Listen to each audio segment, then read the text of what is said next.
Introduction.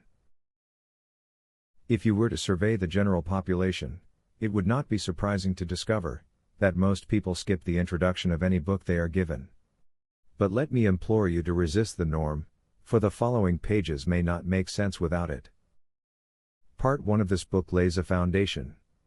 Just like a house built on sand rather than solid rock will collapse, so will our understanding of prophecy, unless we have a basic knowledge of the subject.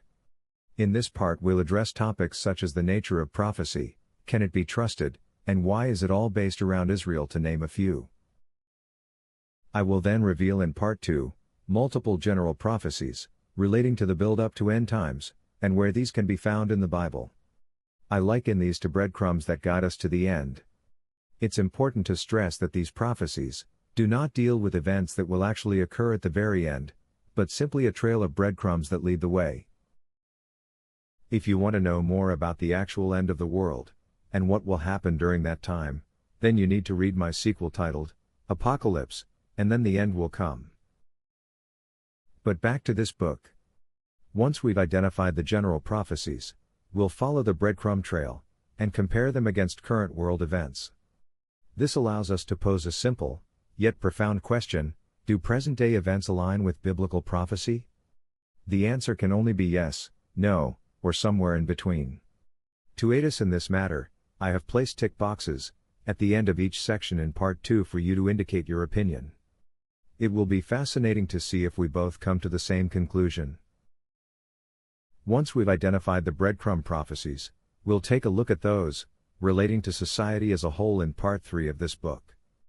The Bible refers to them as the days of Noah. When we get to Part 4, our attention will turn to Israel and its neighbors. Everyone knows that the Middle East has been a powder keg of tension throughout history. End times will be no different. Anything of any importance from a prophetic standpoint is going to happen to, or around Israel. It always has. In Part 5, we will explore the prophetic word further, delving into specific prophecies known as the conspiring nations, the Damascus prophecy, and the Gog and Magog war. We will then draw everything discussed to a conclusion in Part 6, the final section, before considering what comes next. By the end of this book, it is my intention to leave you with a fundamental understanding of what Christian end-time prophecy is, and where we stand on the prophetic timeline, irrespective of your faith or lack thereof. Although the subject matter in the pages that follow can be heavy, I truly hope to make you ponder.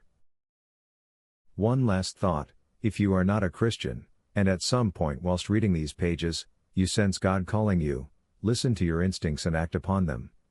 A good starting point would be to read any of the 4 Gospels in the New Testament, followed by Grill a Christian, by Roger Carswell, which can be found in any good bookstore, or online at Amazon.